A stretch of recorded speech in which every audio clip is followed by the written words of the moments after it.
오늘은 레위기 11장 1절로 8절 전체를 들어서 설교하는데요. 핵심되는 본문 말씀은 1절부터 8절과 45절입니다.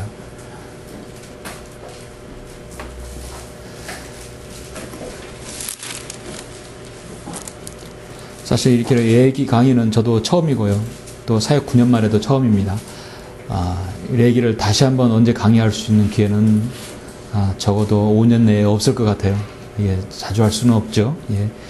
아주 귀한 내용이고, 오늘 여러분이 레위기 11장에 대해서 아시는데, 먹는 것과 관련해서 이 세상의 동물, 또 식물, 또 어류, 또 조류들, 많은 것들이 먹을 수 있는 것이 있고 먹지 못하는 것이 구약시대에 구별되어 있습니다. 오늘날 이 시대는 그것은 구별은 없지만 하나님께서 어떻게 구별을 하였는지 여러분의 영적 적용을 오늘 좋은 시간이 됐으면 좋겠습니다. 1절부터 18절까지 보시겠습니다. 주께서 모세와 아론에게 일러 그들에게 말씀하시기를 이스라엘 자손에게 일러 말하라. 땅 위에 있는 모든 짐승들 가운데 너희가 먹을 수 있는 짐승은 이러하니라. 짐승들 가운데서 굽이 갈라져서 족발이며 대새김질하는 것은 너희가 먹을지니라. 그러나 대새김질하는 것들이나 굽이 갈라진 것들 중에서도 너희가 먹지 못하는 것은 이러하니라. 그것은 낙타인데 대새김질은 하나 굽이 갈라지지 아니하였으므로 너희에게 불결하고, 그리고 바위 너구리는 대새김질은 하되 굽이 갈라지지 아니하였으므로 너희에게 불결하고, 산토끼는 대새김질은 하되 굽이 갈라지지 아니하였으므로 너희에게 불결하며, 돼지는 굽이 갈라져서 쪽발이지만 대새김질을 못함으로 너희에게 불결하니라. 너희는 그것들의 고기를 먹지 말고 그 사체도 만지지 말라. 그것들은 너희에게 불결하니라. 여기서 6절에 바위 너구리를 개역성경은 사반이라고 음력으로 해놨습니다. 자, 마지막 45절 한 절 보시겠습니다.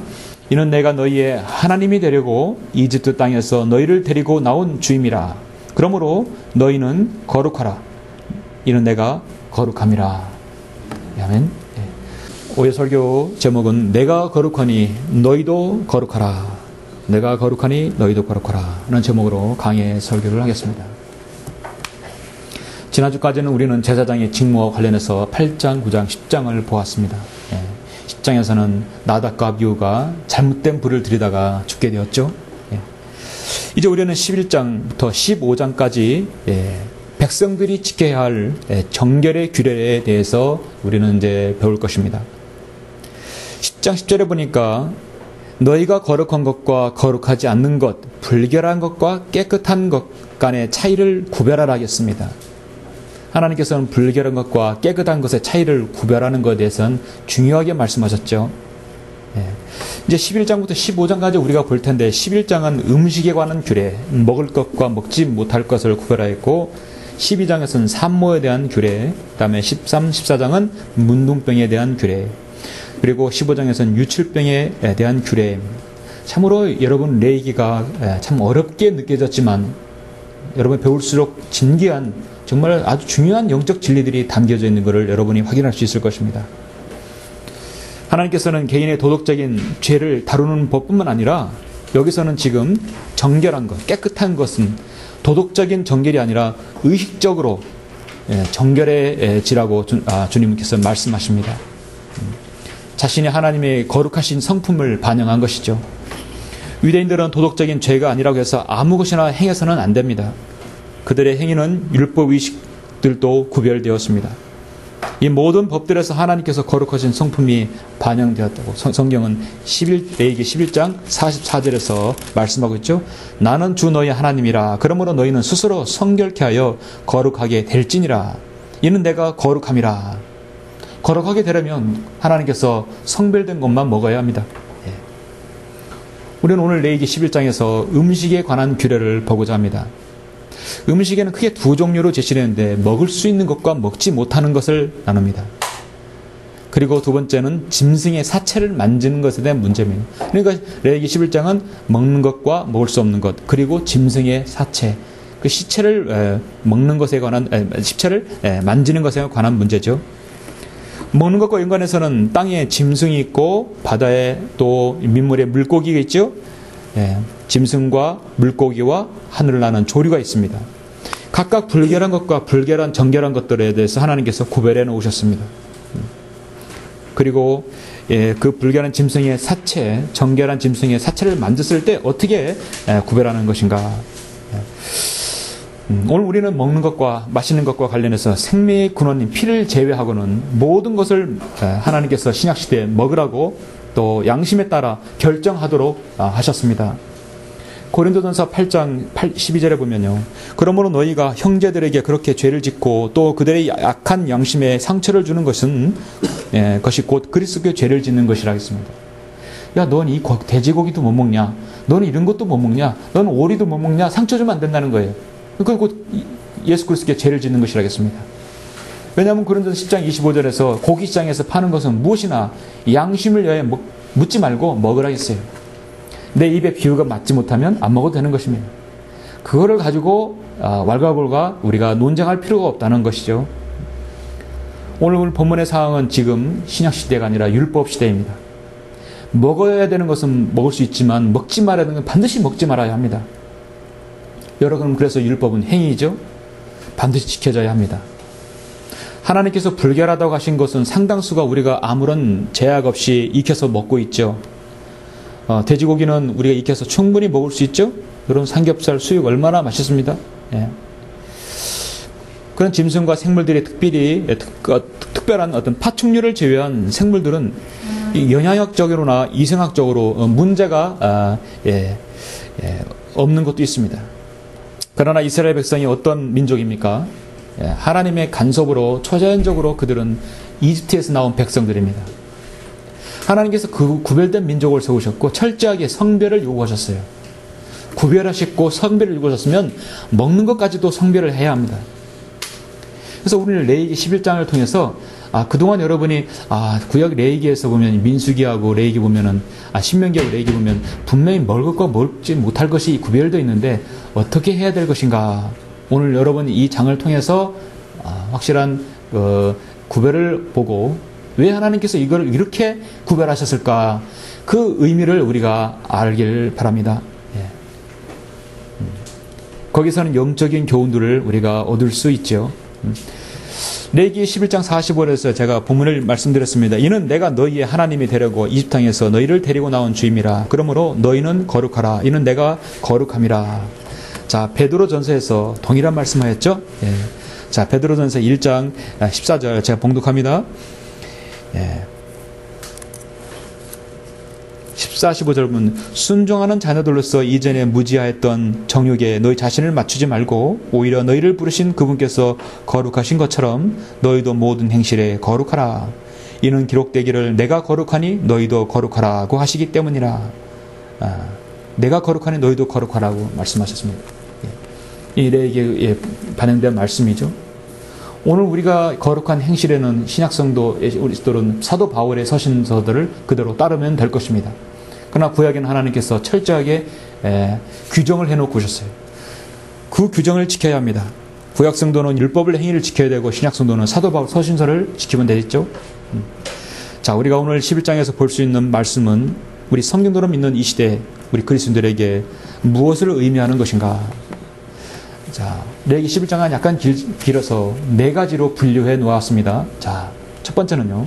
내가 거룩하니 너희도 거룩하라. 먹는 것과 관련해서 거룩함의 기준. 첫 번째, 땅 위에 있는 걸 보여야죠.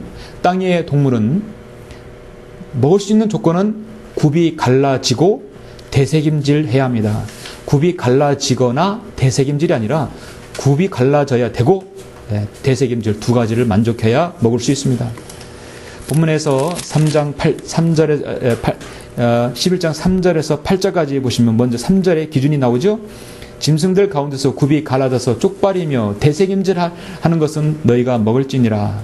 그러나 되새김질하는 것들이나 굽이 갈라진 것들 중에서도 너희가 먹지 못할 것은 이러하니라 했습니다. 낙타도 그렇고 바위너구리도 그렇고 산토끼도 그렇고 돼지도 그렇습니다. 그렇게 규정을 그 위에 많은 것들을 또 제시하고 있어요. 일단 가장 쉽게 먹을 수 있는 고기가 하늘의 조류와 바다의 물고기가 아니라 사실 그 지중해로 언제 가서 바다의 물고기를 잡습니까? 지금 광야에 있는 이스라엘 백성들이 공중에 나는 새를 잡기는 쉽지 않아요.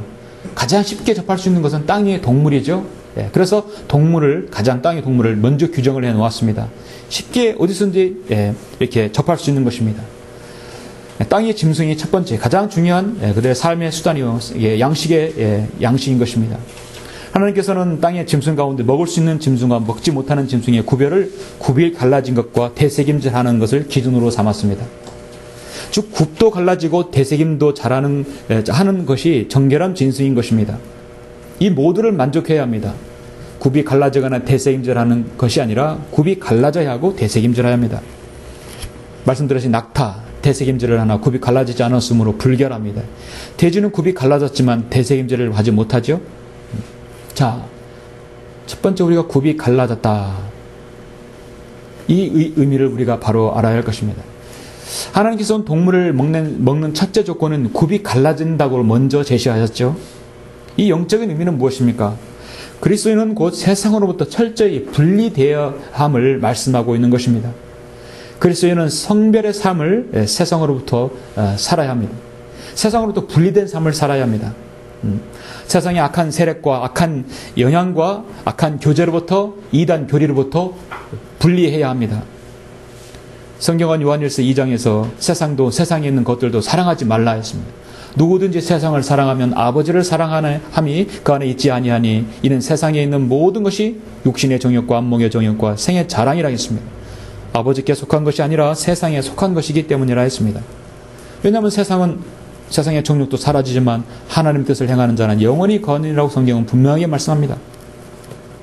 극단적 분리주의자들처럼 주님께 순종하는 것이 성별이라 해서 수도원 같은 데서 따로 분리해서 운동생활하는 것은요, 성별이 아닙니다. 세상 가운데서 세상의 흐름에 역행하는 것이 바로 분리된 사람인 것입니다. 하나님께서는 세상을 처럼 사랑하셔서 그의 독생자를 줬으니 이는 그를 믿는 사람은 누구든지 멸망하지 않고 영생을 얻게 하려 하심이니라. 하나님께서 세상을 사랑한 적은 딱 한 번 있었어요. 지금으로부터 2000년 전에 있습니다. 사랑하셔서 자신의 목숨 모든 걸 다 내어주셨어요. 그리고 나를 믿기만 하면 영생을 얻는다겠고 영원한 지옥의 형벌로부터 구원받는다고 하셨습니다. 그리고 하나님께서는 더 이상 세상을 사랑한다고 하지 않았습니다.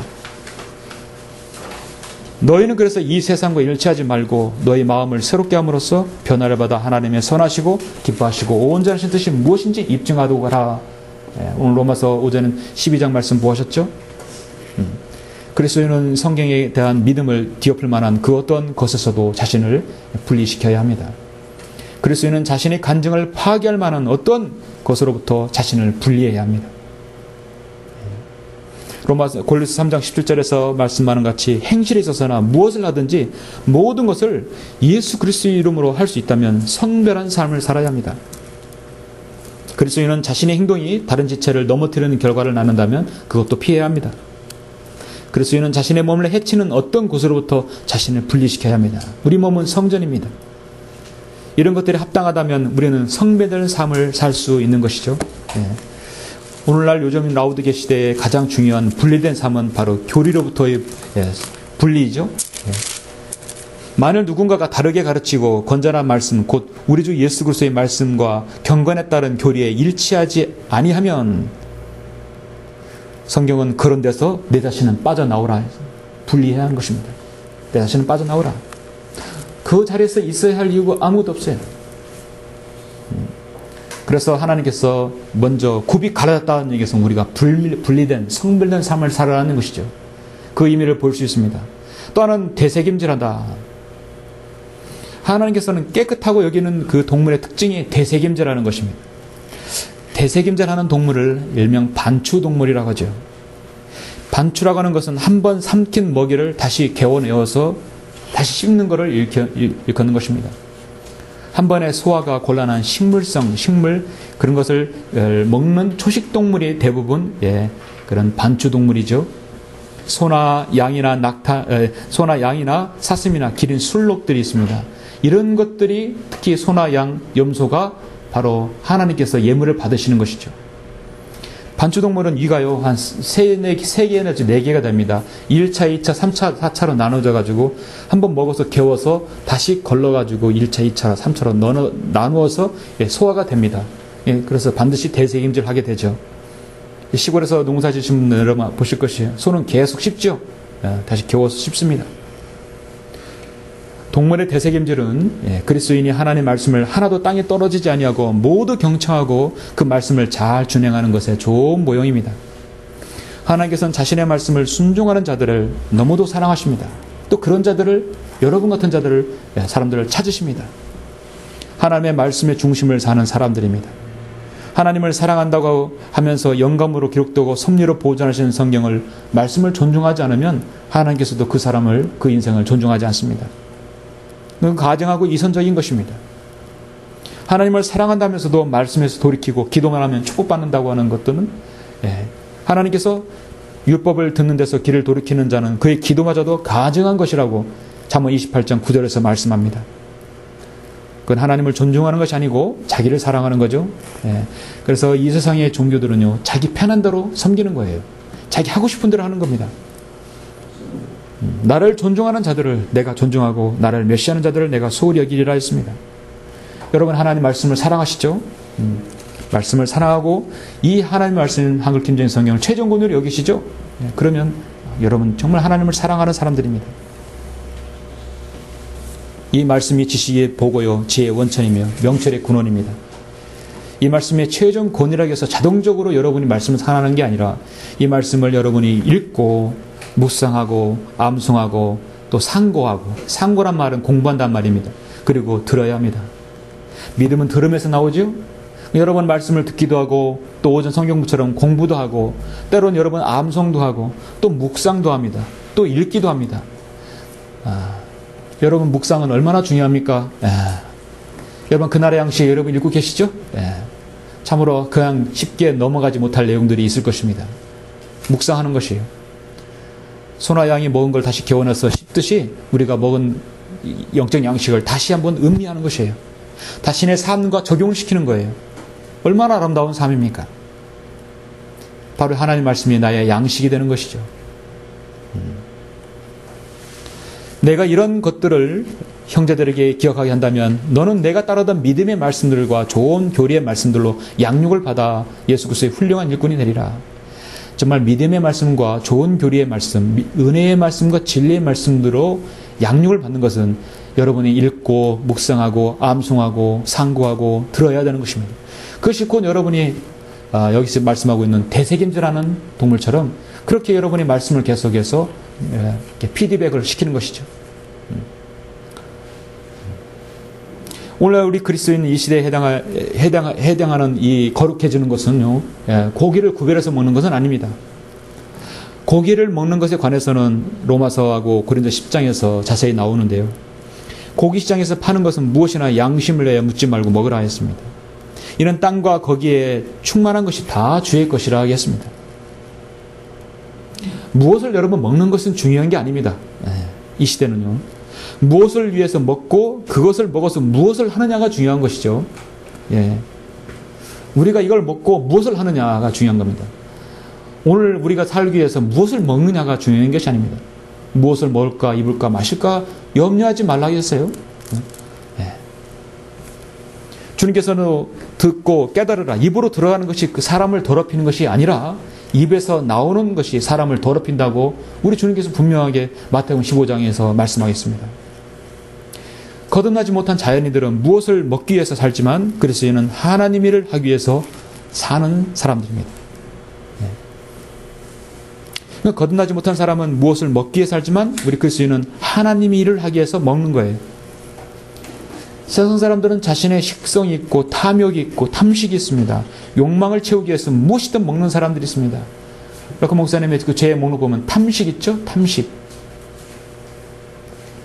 자신의 몸에만 좋다고 하면 토룡용도, 지렁이도, 황소개구리도 뭐든 잡아먹는 사람들이 있어요. 밀렵꾼들이 있습니다. 그들은 그걸 먹고 하얀 주님의 일을 하기 위해서 그렇게 먹겠습니까? 아니에요. 자신의 정욕을 채우기 위해서 그렇게 먹는 사람들입니다. 성경은요, 그 먹는 그 사람들이 가증하다고 성경은 말씀하세요. 그들이 나가서 나를 거역하여 범법했던 사람들의 시체를 볼 것이라. 이는 그들이 벌레가 죽지 아니하며 그들의 불도 꺼지지 아니할 것이미니 그들은 모든 육체에게 가증함이 되리라. 이사야 66장 24절에서 말씀하고 있습니다. 그리스도인은 세상과 구별된 성민의 삶을 살아야 하고 하나님의 말씀에 대한 존귀함과 최종 권위가 있어야 합니다.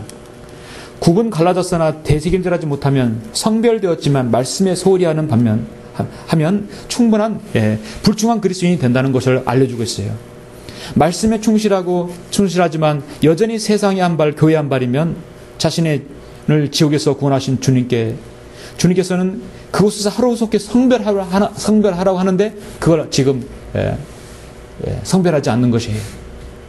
역시 마찬가지입니다. 하나님 보시기에 거룩하지 못한 행실인 것입니다. 내가 거룩하니 너희도 거룩하라. 먹는 것과 관련해서 거룩함의 기준. 두 번째는 여러분 아시다시피 어류입니다. 어류는요 간단 명료합니다. 반드시 두 가지 있어야 돼요. 비늘과 지느러미가 있어야 합니다. 10절 12절 말씀하고 있죠. 바다에서나 강에서나 물에서 움직이는 모든 것, 어류들, 물에서 살고 있는 것 중에서 지느러미와 비늘이 없는 모든 것은 너희에게 가증함이 되리라. 지느러미와 비늘이 있어야 돼요. 그것들은 곧 너희에게 가증함이니 너희는 그 고기도 먹지 말고 그 사체를 가증함으로 여길지니라. 물속에 있는 것으로 지느러미와 비늘이 없는 것은 어떤 것이라도 너희에게 가증함이니라 했어요. 그 어떤 것이라도. 예를 들어서 뱀장어, 여러분 좋아하시는 오징어, 사실 쉽게 먹을 수 없는 것들이죠. 그들이 지중해에 언제 가서 뱀장어를 오징어를 잡겠습니까? 쉽지는 않아요. 그러나 하나님께서 규정해 놓으셨어요. 이 영적인 의미는 무엇인가? 하나님께서는 바다, 강, 수많은 종류의 물고기, 식물로 삼을 수 있는 모든 것을 창조하셨고 또 먹을 수 있는 걸 정해 놓으셨어요. 식품 의학적으로도 대부분 지느러미와 비늘을 갖춘 물고기는요, 위생의 문제가 대부분 없습니다. 영양도 균형 있게 갖춘 것으로 판명되고 있어요. 지느러미와 비늘이 있는 물고기들은 대체로 깨끗한 물에서 살죠. 그 몸에 독소가 없는 것들이 많습니다. 여러분 보고는요, 비늘이 없죠? 독소가 있어요. 먹을 수 없는 물고기들은 지느러미와 비늘이 없는 것입니다. 대표적으로 뱀장어나 낙지나 보고, 상어, 바다뱀 등은요 모두 식용이 우리가 지금 가능한 것이지만 당시에는 먹지 말라고 했어요. 지느러미와 비늘이 있는 물고기 특성이 여러분 뭐냐면 이 지느러미 비늘이 있으면 수면 상승과 하강을 급격하게 조절할 수 있어요. 비늘과 지느러미로. 그리고 그 흐르는 물에서 역방향으로 올라갈 수 있는 장점이 있습니다. 연체동물은 쉽지 않아요.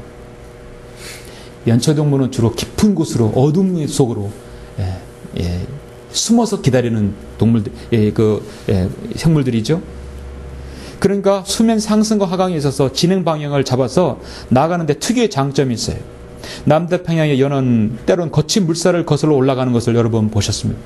대단한 역행이에요. 그 거친 흐르는 물을 거슬러 올라가는 것을 여러분 보셨죠? 보신 적 있으실 것입니다. 여러분에게 무엇인가 도전이 되지 않습니까?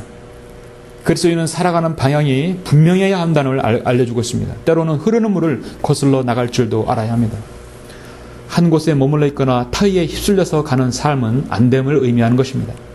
너희는 이 세상과 일치하지 말고 너희는 마음을 새롭게 함으로써 변화를 받아 하나님의 선하시고 기뻐하시고 온전하신 뜻이 무엇인지 입증하도록 하라. 이 세상과 일치하지 말라겠습니다. 반면에 여러분 비늘이 없는 것들, 땅에 기는 짐승과 비교할 수 있죠. 예를 들어서 뱀장어나 바다뱀 같은 것이 보시면 비늘과 지느러미가 없는 것은 보통 땅 아래로 내려가는 것을 좋아합니다. 진흙 속에 깊이 박혀있는 것들, 조개류, 물밑 깊은 곳에서 공격적이고 음흉합니다. 자신의 천적이 오기만을 기다렸다가 착 나가채는 것이죠. 특히 여러분 미꾸라지는 이 파고 들어가는 것에서는 타의 추종을 불허하죠. 한번 잡으면 빠져나가고 파고 들어가는 건 대단합니다. 끓는 물에 이 미꾸라지를 거기다 두부를 넣으면 이 미꾸라지가 두부 안에 들어가 버려요. 그래서 두부를 찌면 그 두부 속에 미꾸라지가 같이 쪄져요. 그만큼 그 안에 파고 들어가는 것이에요. 반면에 비늘이 있고 지느러미가 있는 물고기는 대체로 수면 가까이에서 활발하게 움직입니다. 가끔 수면 위로 탁탁 튀어 올라와요. 모든 비늘과 지느러미가 있는 물고기는 이렇게 수면 위로 가끔 오르는 것입니다. 저는 그런 걸 영적 적용을 해봅니다. 그리스도인은 늘 시시때때로 하늘을 바라보면서 살아야 하는 그리스도인 삶과 이 비슷한 점이 많다는 것을 느낄 수 있습니다. 우리의 시민권은 하늘에 있으므로 우리가 그곳으로부터 오실 구주이신 주 예수 그리스도를 우리가 기다리고 있죠. 늘 우리는 하늘을 소망하고 있습니다. 내가 거룩하니 너희도 거룩하라. 먹는 것과 관련해서 거룩함의 기준. 마지막은요. 세 번째는 그의 이제 조류죠. 날면서 또 기어다니는 모든 조류와 파충류는 하나님께서 불결하여 먹을 수 없다고 말씀하셨습니다. 자, 이 조류 중에도 먹을 수 있는 게 있고 또 곤충 중에도 먹을 수 있는 것이 있어요. 예를 들어 메뚜기는 먹을 수 있어요. 자, 그런데 먹지 못하는 게 더 많기 때문에 먹지 못하는 걸 우리가 제시해야 될 것 같습니다. 자, 먼저 여러분 13절부터 여러분 23절 잠깐 보시면 조류 중에서 너희가 가증함으로 여길 것은 이러하니라. 먼저 먹을 것을 제시하지 않았어요. 먹지 못하는 게 너무 많으니까. 예. 그것들은 먹지 말지니 그것들이 가증함이라. 즉 독수리와 바다수리와 물수리와 수리와 솔개 종류요 모든 갈가마귀 종류이며 올빼미와 밤매와 뻐꾸기와 매 종류와 작은 부엉이와 가마우지와 큰 부엉이와 백조와 펠리건과 작은 독수리와 황새와 외가리 종류와 물대서와 박진이라. 박쥐가 여기 나오네요. 네 발로 기어다니는 모든 조류는 너에게 가증함이니라. 네 발로 기어다니며 날아다니는 것 중에서 그 발 위에 다리가 있어 그것으로 땅 위에서 뛰는 것은 너희가 먹을 수 있으니 그것들 중에서 너희가 먹을 수 있는 것은 이러하니라. 메뚜기 종류와 흰머리 메뚜기 종류와 딱정벌레 종류와 여치 종류이나 네 발이 있고 날면서 기어다니는 다른 모든 것은 너희에게 가증함이니라 했습니다. 자, 조류에 대해서는 어떤 날짐 증설에 어떻게 예를 들어서 물고기처럼 지느러미나 비늘이 있다. 이것은 먹을 수 있다. 그렇게 규정해 놓은 것은 없습니다. 단지 직접 선정을 했어요. 이건 먹지 말고 이건 먹을 수 있고 직접 선정을 했어요. 어떤 생김새 기준으로 정하지 않았어요. 그럼 우리가 이렇게 먹을 수 있고 먹지 못하는 것, 특히 먹지 못하는 것을 분류를 해보면은 공통점을 찾을 수 있어요. 첫째는 뭐냐면 맹금류인데요. 독수리나 매나 솔개, 자 이들이 사는 모습은 잔인하고 특히 약탈하고 육식을 좋아합니다. 그렇죠? 피 흘리기를 좋아하고 약탈을 일삼는 악인의 모습을 닮았기 때문에 먹지 말라고 하는 것입니다. 그리고요, 이 올빼미와 펠리건은 어둡고 한적한 곳에서 늘 홀로 고독한 상태에 있는 거예요. 홀로 있어요. 이거는 우리 그리스도인이 같은 형제 자매와 이렇게 어울려서 교제하는 즐거움이 있어야 하는데 그걸 반하고 있는 것입니다. 그리고 세 번째는 불결하고 더러운 것을 먹는 새가 있어요. 주검이 있는 곳은 독수리가 있다 했어요. 그리고 까마귀가 시체를 먹죠. 열심히 일하고 정당한 대가를 받아서 먹어야 되는 것인데 그렇지 않고 그냥 죽은 시체를 먹는 거예요. 특히 19절에 보면 박쥐는요, 여러분 잘 아신 이소부에도 나오듯이 동물편에 가면 동물에도 가고 조류편은 조류 가는 거예요. 양다리를 걸친 전형적인 바로 생물이 박쥐입니다. 두 주인을 섬길 수 없다고 주님께서 분명하게 말씀하신 것입니다. 절대 박쥐는 오늘날 이 시대도 박쥐 먹는 사람이 없을 거예요. 그러죠? 불결한 새를 정리하면 새는요, 사나운 새들이 있고 그리고 더러운 고기를 먹는 새들, 그리고 밤에 활동하는 새들은 절대 먹지 않습니다. 특히 여러분 16절에 뻐꾸기, 남의 둥지에서 둥지를 틀어서 자기 새끼를 키우게 하는 거예요. 얼마나 야비합니까? 뻐꾸기는 먹지 말아야 합니다. 특히 우리가 주목할 것은요, 중요한 기준이 하나 있는데 20절 23절인데 뭐냐면 내 발로 기어다니는 모든 조류는 너에게 가증함이니라. 자, 23절 내 발이 있고 날면서 기어다니는 다른 모든 것은 너희에게 가증함이니라. 자, 하나님께서 곤충 종류를 보시는데 하나님께서 다리를 줬어요. 날개를 줬어요. 그러면 다리를 줬는데 기어다니는 건 그건 무조건 먹지 말아야 돼요. 다리를 줬는데 그 다리를 이렇게 뛰어다니거나 걸어야 되는데 다리를 줬는데 기어다니는 거예요. 마치 파충류처럼. 그거는 무조건 안 되는 것입니다. 그러니까 다리가 있으면 반드시 어떻게 하냐? 걸어다니거나 뛰어다녀야 돼요. 날거나. 기어다니면 안 됩니다. 그래서 21절에 네 발로 기어다니며 날아다니는 것 중에서 그 발 위에 다리가 있어 그것으로 땅 위에 뛰는 것은 먹을 수가 있어요. 그런데 다리가 있는데도 불구하고 기는 건 안 되는 거예요. 그게 중요한 기준입니다. 여러분, 날면서 기어다니는 것. 대표적으로 여러분 창세기 3장과 에스겔 28장을 떠올려 보십시오. 사탄은 5번째 그룹으로서 우리 주님의 보좌를 덮는 기름 부음 받는 덮는 그룹이었어요. 날개가 있어요. 덮는 그룹이었습니다. 그는 추락해서 창세기 3장에 보면 뱀의 모양으로 뱀으로 나타난 것이에요. 뱀은 파충류예요. 그래서 하나님께서는 41절에 보니까 땅 위를 기어다니는 모든 것은 가증하미니 먹지 말지니라. 뱀을 두고 하는 말씀이죠. 창세기 3장과 전혀 무관하지 않습니다. 그래서 창세기 3장과 에스겔 28장에 보면 내 발로 기어다니는 모든 조류는 너에게 가증함이라. 그래서 잭칙이 그린 세상의 빛 창세기 3장에 있는 그림은요, 정확하게 레위기 11장에 일치되는 것이에요. 내 발로 기고 있잖아요. 그렇죠? 그래서 제가 이 절에서 이 두 번째 곤충에서 말씀드렸듯이 발로 뛰는 다리가 있어서 땅 위에서 뛰는 것은 정한 곤충이라고 하셨지만 날개가 있는데 기어다니고 발을 주었는데도 기어다니는 곤충은 뱀과 연루되어서 부정한 것으로 간주되었다는 것입니다. 날개를 주었는데도 용도대로 사용하지 않고 기어다니는 것은 하나님께서 가증하다고 말씀하셨어요. 하나님께서는 먹을 수 있는 곤충으로 메뚜기나 딱정벌레, 여치 종류를 예를 들어주셨습니다. 그것들은 발로 있어서 뛰어다니기 때문에 가능한 것입니다. 자, 내가 거룩하니 너희도 거룩하라. 거룩함의 기준은 네 번째, 호흡이 있는 모든 생물의 사체는 불결합니다. 자, 먹을 수 있는 것은 짐승과 물고기와 조류에서 끝났고요. 24절부터 마지막까지는 이제 죽은 사체에 대해서 만지는 것에 대한 것에 대한 기준을 말씀하셨습니다. 자, 이것은 제가 다 읽지 않겠고요. 이것을 4가지 기준으로 합니다. 죽음을 만질 수도 있고, 이 사체를 옮길 수도 있고, 근데 이 사체의 목기라든지 의복이라든지 가죽이라든지 그릇에 만질 수가 있어요. 닿을 수가 있어요.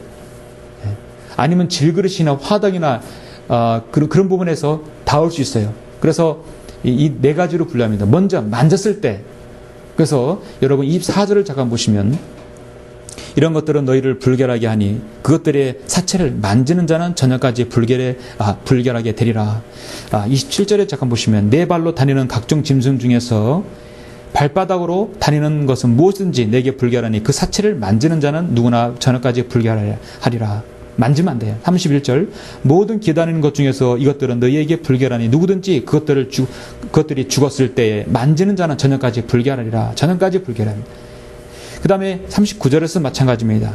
만일 너희가 먹을 수 있는 어떤 짐승이 죽었는데 그 사체를 만지는 사람은 저녁까지 불결하게 되리라. 자, 만지는 것은요, 시간이 지나면 해결돼요. 저녁까지는 불결해요. 저녁 지나면 해결되는 것입니다. 그런데 문제는 더 이걸 사체를 만지는 게 아니라 옮기는 거예요. 옮기는 문제는 이제 조금 더 시간이 되는 것이죠. 자, 옮기는 부분에 있어서는 단 옷은 빨아야 합니다. 25절에 보니까 누구든지 그것들이 사체를 옮기는 자는 그 옷을 빨지니 저녁까지 불결하리라. 28절에 보면 그것들의 사체를 옮기는 자는 자기 옷을 빨지니 저녁까지 불결하리라. 그것들은 너희에게 불결하니라. 자, 만지는 것보다 더 큰 것입니다. 옷을 빨아야 합니다. 40절에서도 그것의 사체를 먹는 자는 자기 옷을 빨 것이요 저녁까지 불결할 것이며 그것의 사체를 옮기는 자도 옷을 빨 것이요 저녁까지 불결하리라 했습니다. 32절에 보면 목기라든지 의복과 가죽 그릇은요 물에 담궈야 합니다. 32절 보시면 자, 그것들이 죽어서 무슨 물건 위에 떨어지면 그것들은 불결하게 되리니 그것이 목기든지 의복이든지 가죽이든지 자루든지 어떤 그릇이든지 무엇에 쓰는 그릇이든지 간에 그것을 반드시 물에 담가야 하며 그것은 저녁까지 불결하다가 깨끗하게 되리라 했습니다. 33절에 보시면 그것들 중에 어떤 것이 어느 질그릇에 떨어지게 되면 그 속에 있는 것이 무엇이든지 다 불결하게 되리니 너희는 그것을 깨뜨릴지니라. 자, 질그릇 침투성이 있기 때문에 흡수성이 있기 때문에 그것은 아예 못 쓰는 걸 깨버려야 합니다. 35절에서도 그들의 사체 중에서 일부가 어떤 물건 위에 떨어지면 그 물건은 다 불결하여지리니 화덕이든지 속가마든지 깨뜨릴지니라. 그것들은 불결하니 너희에게 불결한 것이 되리라. 자, 깨줄 수 있는 것은 깨야 합니다. 침투하기 때문입니다. 죄가 우리를 스쳐 지나가는 것은 어쩔 수 없다 하더라도 이런 식으로 스며들지 않도록 주의해야 함을 알려주고 있습니다. 죄가 그 사람에게 침투하게 되면요, 그 죄는 그 침투하게 되면 그 사람이 죄를 짓게 되고 육신적으로 행하게 됩니다. 죄를 짓게 되어서 하나님의 의의 병기가 아니라 바로 육신의 병기, 불의의 병기로 쓰임받게 되는 것이죠. 로마서 6장에 보면은 그가 죽으심은 죄에게 단번에 죽으심이요 그가 사심은 하나님께 사심이라. 이와 같이 너희도 너희 자신을 적는 죄에게는 죽은 자요 예수 그리스도 우리 주로 말미암아 하나님께는 산 자로 이기라. 그러므로 너희는 죄가 너희 죽을 몸 안에 군림하지 못하게 하여 몸의 정욕 가운데 죄에게 순종하지 말고 또 너희 지체를 불의의 병기로 죄에게 내어주지 말고 다만 너희 자신을 죽은 자들로부터 살아난 자들처럼 하나님께 드리며 너희 지체를 의의 병기로 하나님께 드리라 했습니다. 그러니까 죄가 내 안에 들어오지 아니하도록 해야 되겠죠. 기본적으로 사체를 만드는 것이 금지되었습니다. 그러면 저녁까지 불결함, 시간이 지나면 해결됩니다. 그럼 만약에 이거를 잡아서 먹으려고 하는데 동물이 죽었다. 그럼 이 죽은 시체는 옮겨야 되잖아요. 어쩔 수 없이 만져야 될 경우 있어요. 옮겨야 할 때 있습니다. 왜냐? 종물의 사체는 아시다시피 부패가 되죠. 부패하면 그 부패 균열이 사람에게 해를 끼칠 가능성이 있습니다. 그래서 어쩔 수 없이 만져야 하고 옮겨야 되는 경우가 있어요. 하나님께서 그래서 저녁까지 불결하다고 일시적으로 불결하고 해결시키는 것입니다. 그리고 옷을 빨면 되는 것입니다. 그 자체가 어떤 물건에 닿을 경우 기본적으로 물로 빨고 또 그릇은 깨트려야 하는 것입니다. 그것을 그렇게 하나님께 크게 정죄하지는 않았어요. 어쩔 수 없는 경우니까요. 하나님께서 그렇게 배려하신 것입니다. 여러분, 죽는 것에서는요, 생명이 이미 떠났어요. 생명의 호흡이 떠난 것입니다. 하나님께서 생명 호흡을 주셨고 그걸 거둬가신 거예요. 그러면 거기에는 더 이상 생명이 없다는 것은 성장이 없다는 것이죠. 성장이 없으면 부패합니다. 동물이든 우리 육신이든 마찬가지입니다. 우리 육신 안에는 원래 구원받기 전에는 영이 죽어 있었어요. 마음과 생각과 상상 모든 것이 다 죄 짓는 데 사용되었습니다. 그러나 우리는 예수 그리스도의 구속 사역을 통해서 영이 다시 살아났고 영적 생명이 태어나게 되었고 또 성장하게 되었습니다. 만약에 영적 생명이 우리 안에 있는데 성장하지 않는다, 이건 생명의 증거가 없는 거예요. 여러분이 구원받았으면 계속 말씀으로 성장을 해야 합니다. 하나님의 말씀으로 성장해야 돼요. 세상과 성별하고 계속 되새김질함으로써 성별해야 합니다. 성장해야 합니다. 그러므로 우리는 과거 옛사람으로부터 늘 벗어버리고 자신을 멀리함으로써 자신이 죄의 불의의 병기가 아니라 하나님의 의의 병기로 사용되어야 되겠죠. 결론적으로 본장에서는 정결한 동물과 부정한 동물을 구분하고 또 부정한 동물로 인한 그 오염 제거법에 대해서 다루었습니다. 오늘 마지막으로 여러분 45절, 47절을 한번 보시죠. 이는 내가 너희의 하나님이 되려고 이집트 땅에서 너희를 데리고 나온 주임이라. 그러므로 너희는 거룩하라. 이는 내가 거룩함이라. 하나님께서 이렇게 하셨을 때 실행하고 순종하면 거룩하면 되는 것입니다. 이것이 짐승과 조류와 물에서 움직이는 모든 생물과 땅 위에 기어다니는 모든 생물들에 대한 법이니 불결한 것과 깨끗한 것, 먹을 수 있는 짐승과 먹을 수 없는 짐승 사이에 차별을 두는 것이라 하시니라 했습니다. 이처럼 하나님께서는 부정한 동물에 관한 그것을 규정을 두신 목적은 하나님께서 그들을 택하셨고 그들을 이방의 민족들의 종교적 온갖 타락으로부터 그들을 보존하고 보호하는 데 목적이 있었던 것입니다. 이걸 하나님께서 구별하지 않으시면 이집트에서 나온 어떤 구별이 하나도 되질 않아요. 이집트에서는 그를 구별하지 않았기 때문에 전혀 구별된 민족이 되지 않았습니다. 무엇인가 구별된 민족으로 하나님께서 삼으셨기 때문에 거기에는 심오한 깊이 하나님의 깊이와 섭리가 들어있었던 것이었습니다.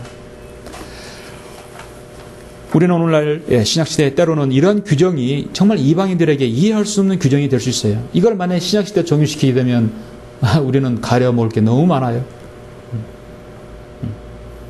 우리는 예수 그리스도께서 이 땅에 오셔서 그 모든 구속사역을 이루시고 그 예수 그리스도의 피를 통해서 우리가 자유함을 얻게 되었고 사도 바울 사도 바울의 서신서를 통해서 우리는 먹는 것에 관한 우리는 양심에 관해 묻고 먹으면 우리는 문제가 없었습니다. 문제가 없게 되는 것입니다. 오늘날 이 시대에 사는 성도들은 영적 성결과 거룩함을 우리가 유지하기 위해서 오늘 이 말씀이 필요한 것입니다. 영적으로 부정한 것들을 멀리하는 우리가 구별된 삶을 살아야 할 것입니다. 우리가 여러분 고린도전서 로마서 14장과 고린도전서 10장에 먹는 것과 관련해서 제시하고 있는데요. 고린도서 10장 23절 32절을 보고 이제 제가 마치겠습니다. 강의를 마치겠습니다. 고린도전서 10장 23절 잠깐 보시겠습니다.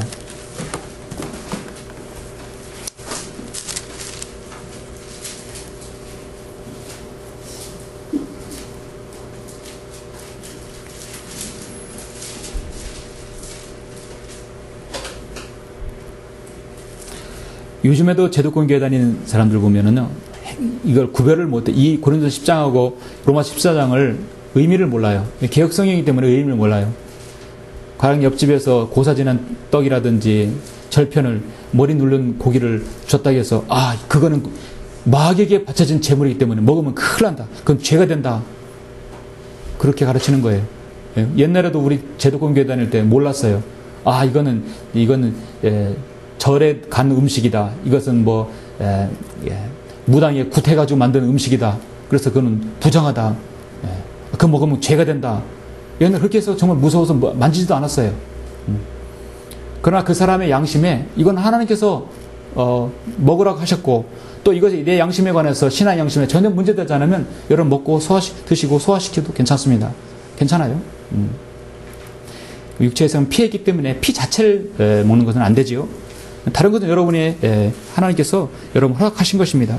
자, 23절 보시면 모든 것이 내게 합법적이라고 해서 모든 것이 유익한 것이 아니요 모든 것이 내게 합법적이라고 해서 다 세워주는 것이 아니니라. 누구나 자기 자신의 유익을 구하지 말고 각자 다른 사람의 유익을 구하라.